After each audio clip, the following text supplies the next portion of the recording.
Hello, my friend, and welcome to the 553rd episode of the Sales Podcast. I'm Wes Schaefer, the Sales Whisperer, your host. Today we're reviewing the opening chapters of Atomic Habits. So a really good book by James Clear, Tiny Changes, Remarkable Results, an easy and proven way to build good habits and break bad ones. So I'm heading out to Scottsdale, a little Infusionsoft / Keep partner conference.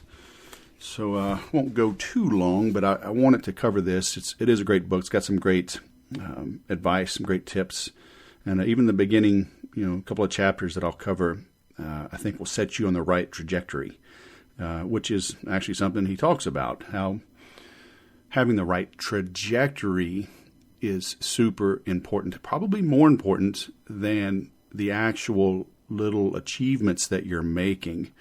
Sometimes you're going to fail, right? Sometimes you're going to fall back. And he talks about that. You don't have to be perfect as you make these changes. So as long as you're staying on the right path, and we'll talk about he doesn't mention it by name, but I think it's called like the 1% club or the 1 degree concept. But he gives specific math that if you are on a plane leaving from LA for New York, and you're 3.5 degrees off, then you will miss your target by 225 miles, right? You'll land in DC. So, and I think they say like for every 1 degree that you're off, then you'll miss your target by 60 miles after 1,000, something like that, or maybe cross country. But you get the point, right? If you're just a little bit off, over time, you'll be way off. Conversely, if you can make little bitty positive changes repeatedly, you're going to be better off. All right. I've always said this, and I learned it when I was a stockbroker way back in 1997. We had a mutual fund guy come in, and it was the first time I'd heard it where he said, most people overestimate the gains, the returns they can make in 1 year, but they underestimate what they can achieve in 3 to 5. So get your goals straight, right? Get clear on that. Understand the importance of time and consistent improvement. I'm recording this on 4/20, but I'm not high. All right. This is just some good stuff. So trust me, stick with me. And you might be high, but maybe that's a habit you got to break. I know it's legal and all, and it should be legal. It should be legal everywhere, but I digress. The whole war on drugs, war on terror, war on whatever. It's never a good thing when the government gets involved in war. But I digress again. So, the book opens up, and I've made some notes. I've outlined them on my website, these first couple of chapters. But, it's called Atomic Habits because just like nuclear energy, right? If they split the atom. And from splitting an atom, a tiny little thing, we get huge power, huge results. And I love this. In my training, I've always talked about, the sale, right? The customer giving you money, giving you the order, is a lagging indicator. Just like, you want to lose 20 pounds in 90 days. Well, on day 90, that whatever your weight is a lagging indicator of the actions that you took those previous 90 days. You making the sale, you hitting your quota for the month, for the quarter, for the year is a lagging indicator of the steps that you took. And I always talk about, I rehabilitate salespeople and I train their managers. Most salespeople have had crappy training. Most sales managers have had no sales management training. I tell the managers and the business owners, you manage activity and you pay on results. But most people haven't drilled down to map out the activities that need to happen by your salespeople to create the desired results, right? Hey, welcome aboard. You got a $1.2 million quota. That's $100,000 a month.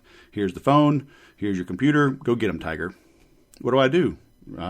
Just prospect, call, network. What?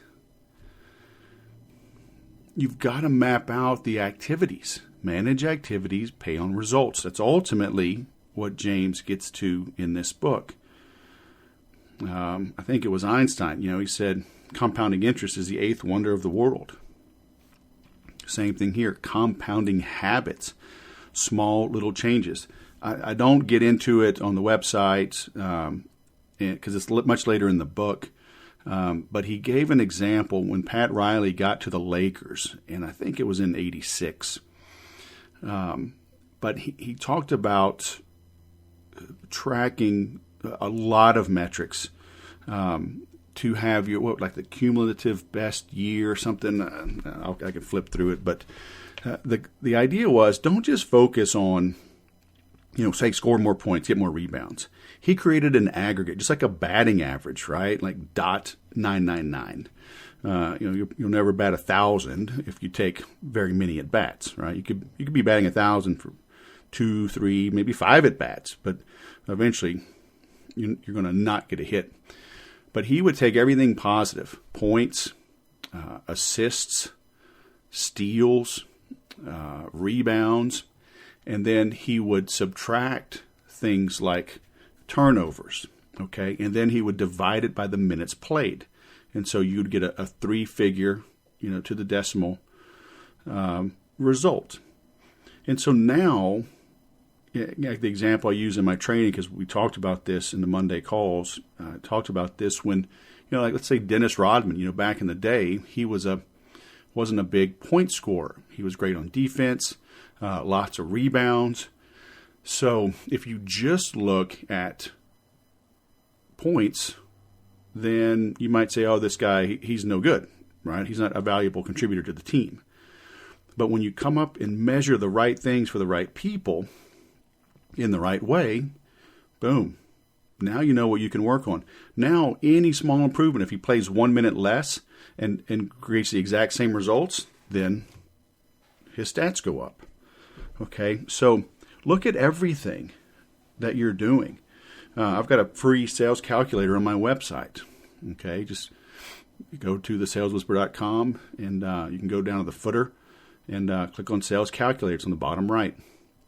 And it shows the different metrics that you can track and create your own, outbound calls, emails sent, handwritten notes sent. Track your hours, right? Divide it by the hours worked. Track your conversations had, track your, you book appointments. Well, track how many appointments are kept. Maybe people blow you off. They don't show up. Length of the appointment. Demos conducted, proposals sent, deals closed. You can also track referrals and testimonials. You can track repeat orders. Okay? Track all those. I'm working with a client right now in the home remodeling business, and I want them going on fewer appointments, closing a higher percentage of the appointments they go on, closing them faster, closing them for higher dollars. Because their problem right now is they're not disqualifying. They're meeting with anyone that can fog a mirror. The result is a lot of wasted appointments. They'll drive an hour away 3 times to meet with a prospect, and still only 1 out of 10 will close. So we're going all the way back to the beginning. How do they answer the phone? I gave them a custom greeting to immediately set the stage, to get them on the right track, because they're literally stepping backwards on how they even answer the phone and begin the process, which is why they're always playing catch up. They're always reacting. It's just not a good way. So measure everything, track everything, okay, and find these little 1% improvements. So again, that's what James is getting to in the book. Okay, in the same way we get a lot of power from splitting tiny atoms in the form of nuclear energy, you can unleash great power in your life with these tiny changes. Your habits shape your identity. And that's a big push of his. That's kind of the crux of the matter here. He gives, a little bit later on, we'll talk about like these 3 concentric circles, and looking at, most of us are working from the outside in, working on outcomes. Okay, when, outcomes, processes, and then identity. We need to work from the inside out. Work on your identity. When you do that, the habits become easier. Okay? So the 4 steps to building better habits: make it obvious, make it attractive, make it easy, make it satisfying. Now you're going to have to get the book and go through it to understand what all of those mean, but obviously if it's not obvious what it is you need to be doing, you're not going to do it. If it's not attractive to you, you're not going to do it. If it's not easy, change needs to be hard. You got to do hard things. Yeah, but like for me, training to swim for the Tampa Bay Frogman Swim, I've got an HOA pool and I joined LA Fitness. So, LA Fitness is, I can be there in 5 minutes at most. Okay, from the time I get up from my desk to the time I'm in the water, 10, 12 minutes. I can get to my HOA pool, from the time I get up to my desk to the time I'm in the water, probably 5 minutes, 6 minutes. So it's got to be easy. Okay, that's why I didn't go train in the ocean, because it's a minimum of 45 minutes just to drive. By the time I park, walk, over an hour just to get in the water. So it's not easy. Okay, make it satisfying. So he tells a story. Every chapter opens with a story, which I really like. Stories tell or sell, right? Facts tell, stories sell. Tell more stories. But he talks about this guy, Dave Brailsford. He was the performance director of the British cycling team.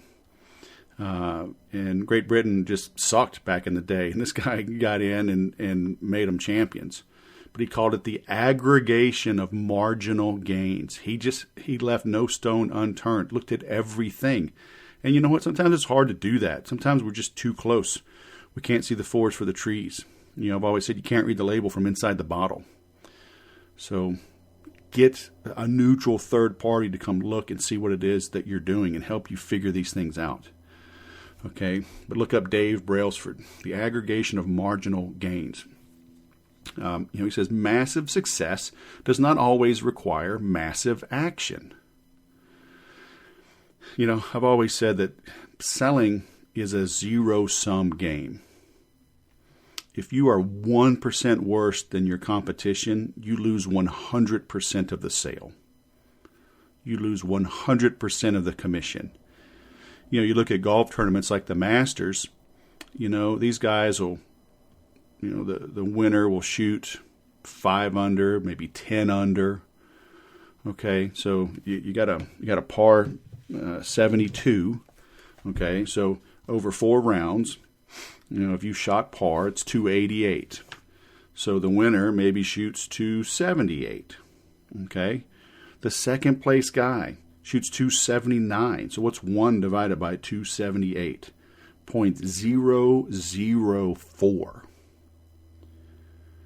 So by being 0.001% better, well, actually, you got to move the, so 0.4. So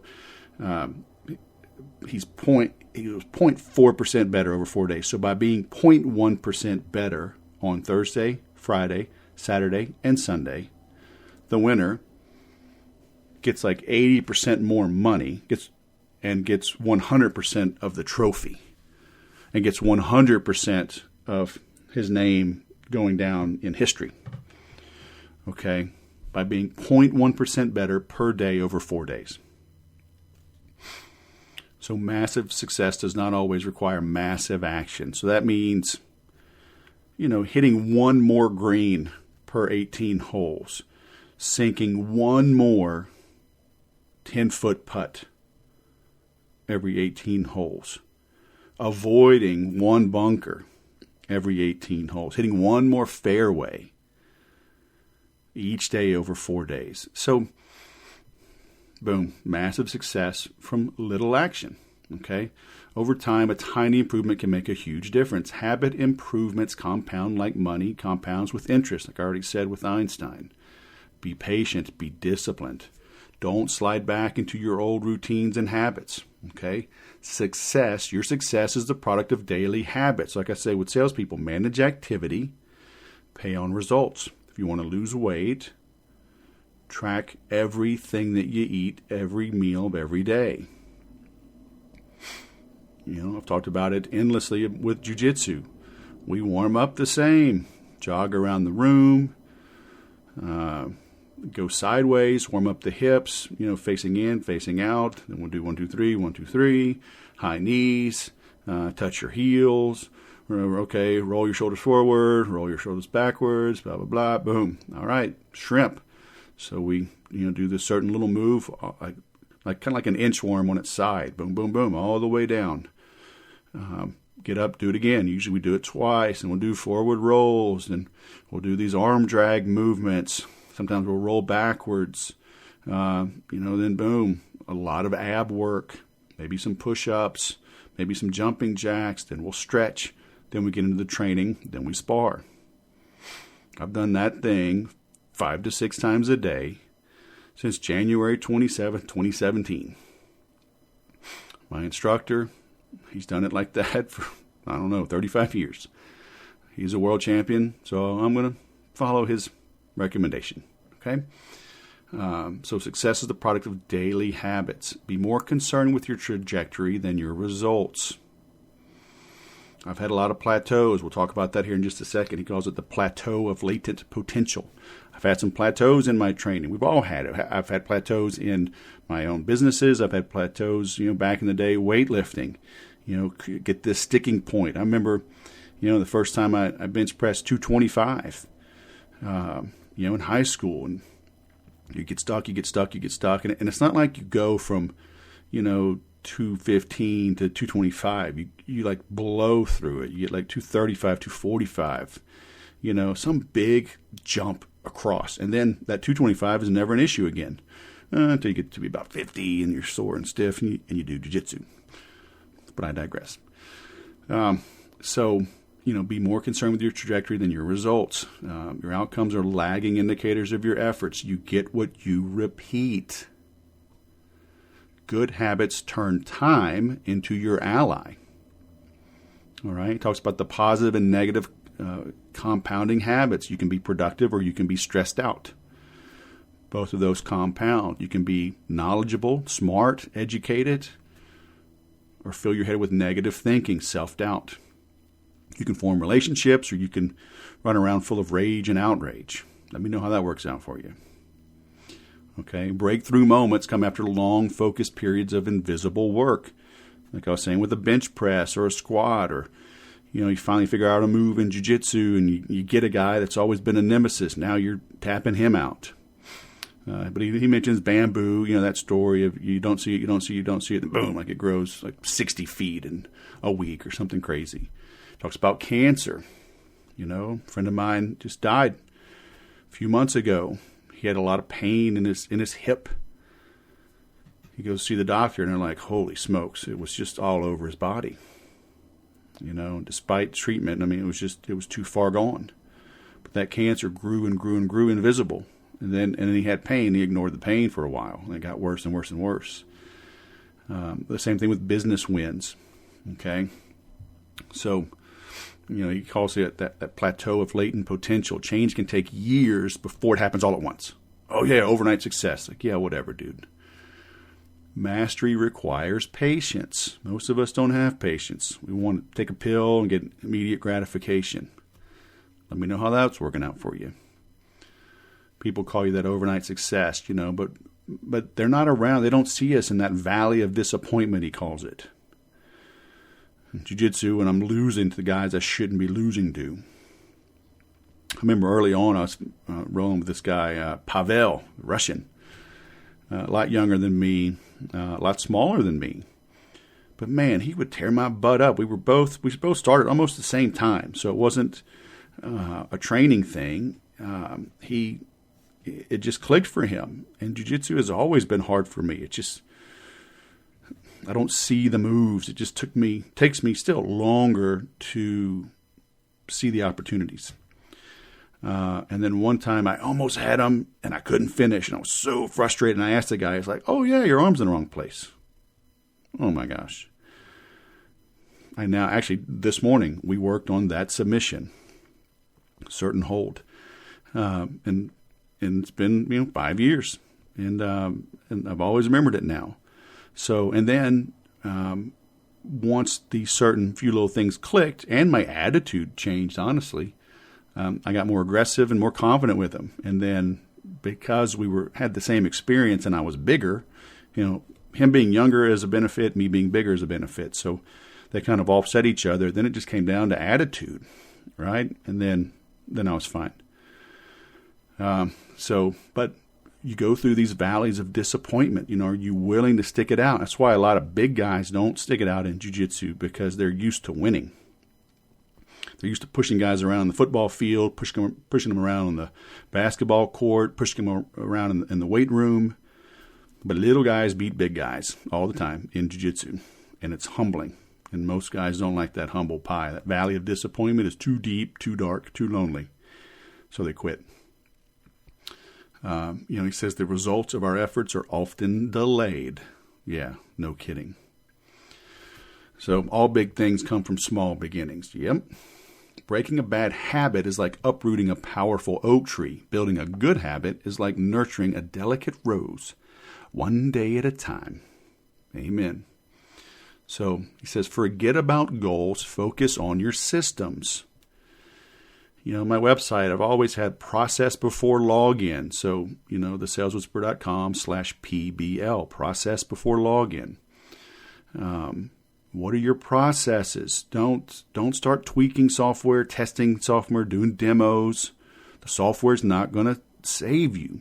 It's just going to automate your bad or non-existing processes. That's why when I work with companies, I always work on their conversions first.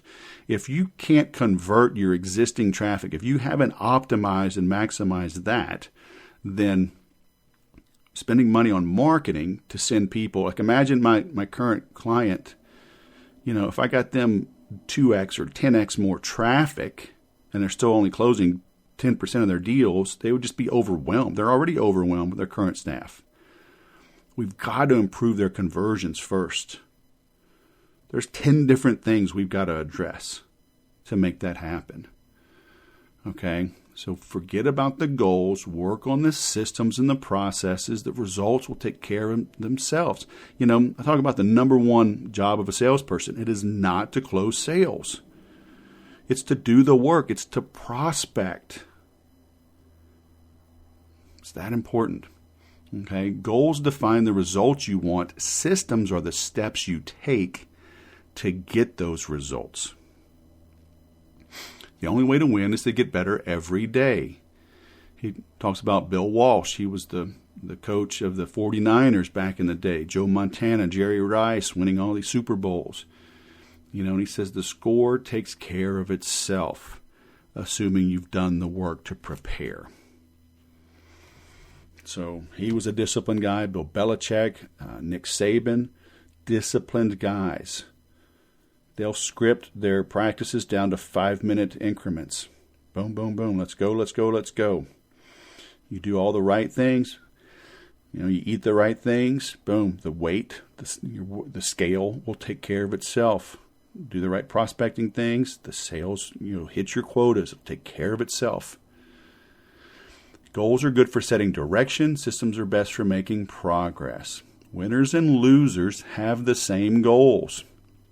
I remember seeing this meme or poster. There's a company called Despair out of Austin. They're hilarious. And, 20, 30 years ago, I had all those motivational posters, of a golf course and a mountain and a lake. And, but this one had, they do the same thing, but then it's a spoof. And they showed, Mount Everest. And it's like every dead person on Mount Everest, had big goals.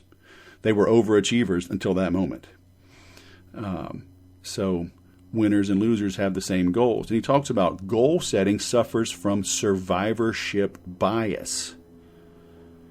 So let's say 100 people, set a goal to climb Mount Everest. And, let's say 10 do it. 10 die and 80% don't make it. But then when you look at it, hey, well, what's the common thing y'all all, what everybody have in common? 9 out of 10 set goals, of those that made it, right? 9 out of 10 of them set the goal. Well, probably all of them set the goal to get there. But 80 don't make it. I'm just making up the numbers, but you get the point. But even those that died. So Having that goal is one thing, but you got to look backwards and say, how many didn't make it? What do those have in common? Why didn't they make it? They analyzed airplanes that came back from bombing runs in World War II, and they looked at all the holes in the wings and the fuselage and the ailerons, and they were thinking, hey, we need to put more armor where the holes are. That's survivorship bias. They're like, no. Clearly, a plane can get shot in all of these areas and still function and return to base. We need to put extra armor, reinforce the other areas, right? The fuel lines, maybe there's a more vulnerable valve or something where the gas comes through or whatever. Maybe there's a critical component in the controls for steering the plane. So that's survivorship bias. Goal setting's been a big thing. I had Brian Moran on, The 12-Week Year. Great book. I reference it all the time. It's great at goal setting. It's great at stepping up your game. But he talks about very small increments, right? He compresses a year into 12 weeks, and he looks at every single day, and he's like, hey, if you're not hitting 85% of your activities in a week, you've got to address things. Okay, if you're at least at 85%, he's like, you can right the ship, right? You have time to make it up the second and third week, but you can't be more than that. So, it's interesting. He talked about achieving a goal is only a momentary change. Because you hit that goal, like the first time I completed the swim, 3.5 miles. It can almost be a letdown. It's like, okay, well, now what? Eventually, though, I came to see myself as a swimmer, not just someone who did a swim. And then I swam all the time, and I've done it a lot, for 7, almost 8 years now. Jiu-jitsu. I don't just practice jiu-jitsu. I see myself as a jiu-jitsu guy. So I went this morning, 6 a.m. I'm doing this recording, and I'm driving out to Scottsdale. So I adjusted my schedule to ensure that I got to training, because it's not something I do, it's something that I am. I'm a jiu-jitsu guy. So I now have new habits, and they're easy, right? Talk about the 4 things, right? Scroll up. It's obvious. Well, I can get to it. My gi, I have shirts. My stuff's always around. It's attractive. I like all the guys I train with. It's easy for me to get to. I'm there in about 12 minutes. It's satisfying, so it meets those goals, right? So you've got to address the cause, right? Not just the symptoms. You need better systems. Again, with the proper input, the output will take care of itself. This was interesting. Goals restrict your happiness. Goals create this either-or conflict. You're either achieving your goals or you're not. Right? It creates that yo-yo effect. Goals are at odds with long-term progress. A systems-first mentality is the antidote. Okay, so maybe my goal is to win the world championships for purple belt in my age group. All right, it's a fine goal, but is the bigger goal, like we got a guy, he just got his black belt at age 71. He's 72 now. So my goal is to be a 72-year-old black belt, still training 5 and 6 days a week. And along the way, maybe I'll win some championships. Okay, but having the bigger focus, hey, I'm a jiu-jitsu guy. I'm going to train 5 and 6 days a week. Things like championships will take care of itself. And I don't have that yo-yo effect. Sure, I'll be disappointed and let down for a bit if I get second place or third place or don't medal. All right, fine. But because I see myself as a jiu-jitsu guy, I'll keep going. Okay? We want to do more than win the game. Systems help us continue playing the game. You do not rise to the level of your goals. You fall to the level of your systems. Focus on that 1% improvement. Just like going to the gym. There's days you don't want to go to the gym, but then when you're done, you're glad you did. Well, like in jiu-jitsu, I always learn something. One little nugget, and it could literally be the angle of a grip. gripping higher up on the collar, closer to the neck, or down low, closer to the belly. There's different attacks. I grab the collar and turn my hand, the palm upwards. Right? That's different than turning my hand down, going to the back of the neck and grabbing with my thumb in versus fingers in. So every time I train, I pick up a little thing like that. And over 5.5 years now, 5 years and 3 months, it's made a difference. I think I can finally say that I'm good at jiu-jitsu. I beat younger, less experienced guys all the time, as I should. But sometimes it's hard to beat younger guys. Right? Some of these dudes are fast. But I give the higher belts a struggle, and I don't struggle as much with my peers and those under me. So it's taken 5 years and 3 months to have a little bit of confidence. So, make these small, easy to implement change, right? It's easy to change a grip. It's easy to, move a leg, move my foot, go from, outside their leg to inside their leg, go from hooking the knee to hooking, up towards the groin, hooking the knee or hook the ankle. Those are easy changes, and then see if you can do a different move now, if that makes it easier. So, he asks, why is it so easy to repeat bad habits and so hard to form good ones? Because we're trying to change the wrong thing. We try to change it in the wrong way. So I talked about the 3 layers: outcome in the outer circle, processes, next inner circle, identity is the bullseye. So we focus on what do we get instead of what do we do and what do we believe. So stop working from the outside in. Work from the inside out, from the identity. Change your mindset of who you are. Then work on the processes. You'll get the outcome. Okay, so the one example he gives is, hey, you want a cigarette? Oh, no, I'm trying to quit. Change it to, hey, do you want a cigarette? No, I'm not a smoker. Sounds small. That's a powerful change. Okay, behavior that is incongruent with yourself will not last.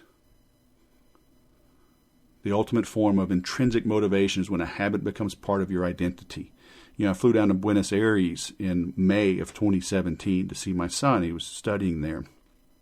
And I had already become a jiu-jitsu guy. I started in January, and by May I was hooked. I flew, forever and a day getting down there.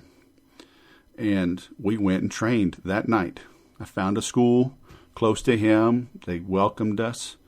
And despite the jet lag and the travel, we went and trained. So it became part of my identity, so it was easy to do. Okay? Take pride in yourself and you'll be motivated to maintain the habits. True behavior change is identity change. Improvements are only temporary until they become part of who you are. Become a reader, become a runner, become a musician. Okay? Get out of what he calls this cognitive slumber. Oh, I'm terrible with directions. Oh, I'm not a morning person. I'm horrible at remembering names. You keep saying that, then it's true. Change what you tell yourself, and you'll change. You'll bring about the change that you want and need. Okay? Your identity conflict is your main barrier to positive change. You're self-sabotaging because of this negative identity. You need to unlearn these bad habits to make progress. Okay, so how do you form your identity? Your beliefs are learned and then conditioned through experience. So your habits embody your identity. So like he says, the word identity is derived from the Latin words essential, which means being, and identidem, which means repeatedly. So your identity is literally your repeated beingness. How about them apples, huh? Ponder on that for a minute. So the more evidence you have for a belief, i.e. I'm terrible with names, the more strongly you'll believe it. You go to a party, you introduce, so immediately you forget somebody's name. You go home, I'm such an idiot, I forgot their name. Oh, so embarrassing. The more that happens, the more it takes root. So you got to change it, right? So the process of building habits is the process of becoming yourself. So, but meaningful change does not require radical change. If a change is meaningful, it is big. So to change who you are, change what you do. Trust yourself. Learn to trust yourself by doing small habits repeatedly that bring about the small results you're seeking. You don't have to be perfect. I mentioned that already. Okay? Give yourself new evidence of your new self to create your new identity. You have to answer, who do you want to be? What do you want to stand for? What are your principles and values? Who do you wish to become? Maybe you have some big goals. Write those down. Then work backwards to figure out what you need to do to get there. I want to swim 3.5 miles in 6 months. So I worked out a swim routine. And I worked up and down. I had some longer workouts. I had some shorter workouts. I had some speed workouts. I had some endurance workouts. I had different things to work on kick versus pull, at breathing workouts. And so over time, when I first started, 500 meters was my entire workout, and I was exhausted doing that. Then 500 meters became my warm-up. Okay? So just work backwards. Say, what do I need to do? How often do I need to train? How far do I have to swim each day, each week to get to that point? Okay? Like he says, let's say your goal is I want to write a book. Well, that's outcome-based. So now ask yourself, who is the type of person who writes books? Someone who's consistent, they're disciplined, they're reliable. So tell yourself, I am a consistent, reliable, disciplined person. So you're working on your identity to create the outcome. This is a feedback loop. It's a two-way street. So focus on becoming the right type of person you need to be, and the outcome will take care of itself. Know who you want to be. Habits help you become that someone. All right, so that's literally only the first couple of chapters. So it's a really good book. Over 3 million copies sold. No wonder. I highlighted, underlined a whole bunch in the book. So I really am just barely scratching the surface. So get your copy of that. Get you a copy of The Sales Whisperer Way, 79stories.info. You'll get a signed copy if you go there. Join our group. I'm going to be streamlining it even more. I've reduced the price of the Make Every Sale on demand content, makeeverysale.com. I'm going to be streamlining the live group. I've got some new members, so that continues to grow, so that's fun. I'm going to make it easier. I'm going to make it, I'm creating a lot more structure on the program, on the stuff that we cover and teach. So it'll be easier to apply, So I'm learning all along the way, just like you. So find somebody who is at a point that you want to be. Learn from them, have them mentor you. Once you grow beyond them, find another coach, right? But get one. When I was learning how to golf, I took lessons, and but I didn't sign up with 3 or 5 or 10 golf coaches, golf pros. I had one golf pro, and I stayed with them until I felt like I needed someone new. So find someone that you resonate with, you like their style and their approach, they understand you, okay? And work with them. Stop doing this alone, whatever it is you're working on. The old African proverb, if you want to go fast, go alone. If you want to go far, go together. So you're going far in business and in sales. So let's go together, all right? Thanks for listening. I'll go sell something.